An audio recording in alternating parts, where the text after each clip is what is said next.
తెల్లారబోదు పుతుముకపోదాయే పెడితే ఇళ్లలో వెలుగు విశ్వని అన్న తల్లి చైతంత వెలుగంట 70 ఓట్ల దేవతలంట 30 ఓట్ల ముడదండ ఆకాశ భూదేవి లక్ష్మీదేవి సరస్వతి వెంగిలో బ్రహ్మ జగదంబలార జగదీశ్వరమ్మ మీ త్యాగదండాయే శరణ శారదమ్మో శరణ శరణమానంగా శరణమ్మ గోరుమరణి చాచంట కలిసి తలం తలపో తిరుడు అంట విద్య బుద్ధి చెప్పిన గురువుకి ఆకదండాయే తాత బాలయ్యో ఒకరెంక ఒకరు పెద్దలు విక్రమాలు పెద్దలు చెప్పిన మాట పెరుగన్న మూట ఒకటి ఉన్నది వీలాలు చెప్పిన మాట విల్లు దాట ఓదాయే పెద్దల గౌరవం ఉంటే ఎంత దూరం అయినా పోతుంటే మనం ఇటువంటి కనుక వేగిరంగా పెద్దలు చెప్పిన మాట మనం ఎప్పుడైతే వినుకుంటూ వెళ్ళిపోతుంటే భగవంతుడు మన కరణ ఉన్నాడు అటువంటి వేగిరంగా తీరున్నాయే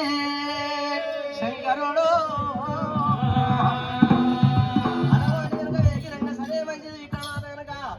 ఆ మాతన్ని వల్ల ఆరెడ్డి ఒక్కడేం చేసినాడు వినవండి 6 మంది అన్నగారు ఇక్కడ మాత కనుక వాకసారి వారు మల్లయ్య సోమనాల బాయి గడ్డ వీణ ఉట్టి ఇక్కడ నీలమాదేవి కోటి కష్టాలు పడి గడ్డి వల్ల పూరి పట్నం నుండి వెళ్ళిపోయి దారిద్రం పెద్దమ్మ అక్కడ మాదే మడి ఉంటది మల్లయ్య సోమనాల బాయి గడ్డను పుట్టినప్పుడు మల్లయ్య పుట్టినాక అక్కడ కోటలు పేటలు అయినాయి అక్కడ అటువంటి కనుక 7 కోట్ల వెండి 12 కోట్ల బంగారు భగవంతుడు వచ్చి ఇచ్చినప్పుడు మాట కనుక మా తల్లి వల్ల ఆరెడ్డి ఏమంటా ఉన్నాడు సామి మల్లయ్యో అటువంటి మల్లయ్య మా ప్రకారంగా గరిడి వల్ల పూర్వ పట్నం వెళ్ళొచ్చి గరిడి వల్ల పూర్వ పట్నం వెళ్ళొచ్చి మళ్ళీ పాడబడ్డ పట్నాన్ని మళ్ళీ మస్తీ చేసిండు అటువంటి రాజ్యం కట్టిండు రచ్చలు కట్టిండు కోటలు కట్టి పేటలు కట్టుకుంటా మల్లయ్య అన్ని పాడబడ్డ పట్నాన్ని మళ్ళీ శుద్ధి చేసి ఎంకబట్టలంతా మంచిగా చేసి మళ్ళీ మాట కనుక రేపు చూసిన పట్నం రేపు చూసిన సన్నం అయింది మాపు చూసిన పట్నం మళ్ళీ చూసిన సన్నం అయింది గరిడి వల్ల పూరి పట్నం అంటే తీరు ఉన్నాదో సామి మల్లయ్యో పట్టణమా ప్రకారంగా చేసినందుకు ఊళ్ళో ఉన్న పెద్దలంతా రాజ్యంలో ఉన్న మంది అంతా కళ్ళ చూసి వాయప్ప మల్లయ్య పుట్టినాక మళ్ళీ మంచిగా అని చెప్పి పటాకి శేఖంగా ఇంచి పటాకి శేఖం మీద ఎప్పుడైతే మల్లయ్యని కూలబెట్టిండు ఆ రాయి పూసనాడ రచ్చ ఏర్పంచి రచ్చ మీద ఎప్పుడైతే బంగారు రాయి విష్టపెట్టి రచ్చలేలా అన్నారు సామి మల్లయ్యో రచ్చలేలా అన్నప్పుడు అక్కడ మాదర మల్లయ్య మాట కనుక రావో రావు మల్లయ్య నారాదో మల్లయ్య రాయవు సనాలా నారాదో మల్లయ్య రచ్చ వీర దేవుడా నారాదో మల్లయ్య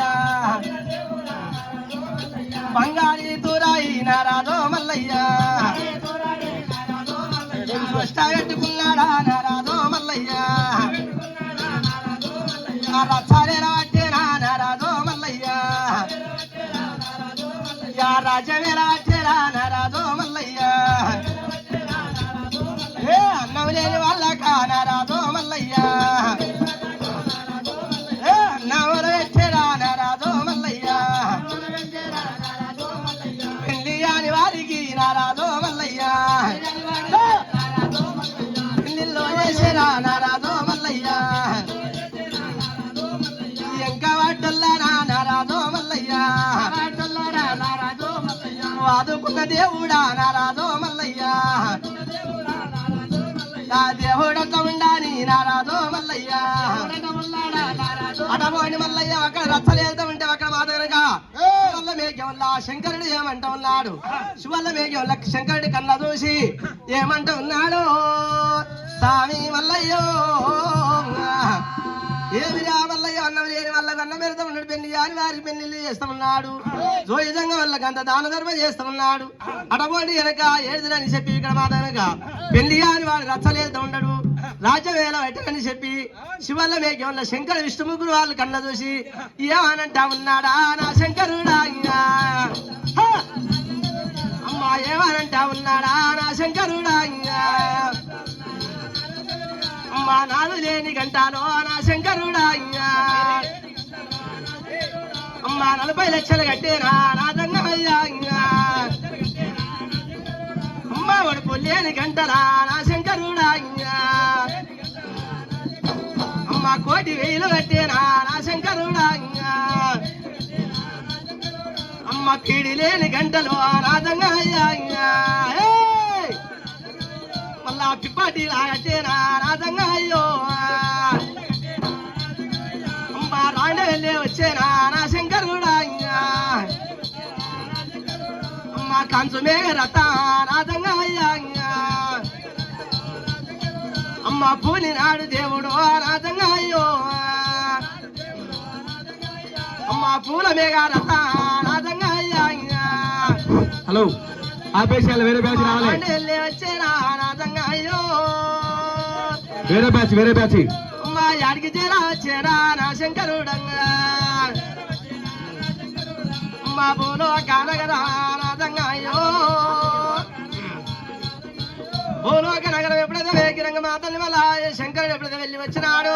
జంగవేషం కట్టుకున్న ఏది మట్టి అది ఎండి జోలే పైన మట్టి అది బయట జోలే ఈ బాబు అక్కడ మాత్రం గుమ్మడి పళ్ళ విపద పండి జోలే పెట్టుకొని ఏది వెళ్ళేస్తా ఉన్నాడు శంకరుడు. రెండవడు అడమోడి వెళ్ళొచ్చినప్పుడు గరగాన గంటలు బొమ్మల శంకు ఆడేవరకల్లా బొమ్మల శంకు అక్కడే వారి కళ్ళ చూసినారు. వీడికి దగ్గర మల్లయ్య కళ్ళ చూసిండు. వాయబ్బ జంగం వల్ల చిన్న దాన ధర్మం చేయాలని చెప్పి తమ్ముడా వడ్ల వారి సంగల్లా దాన ధర్మం చేయమంటే వెళ్ళిపోతే పెద్దలకంతా ఇక్కడ మాత్రం వేగిరంగా అరే ఏరిపోయినా కానీ మన కురువులే కొంచెం చూపుతాయి. మన ఏరికపైన అందరికి కింద కోరి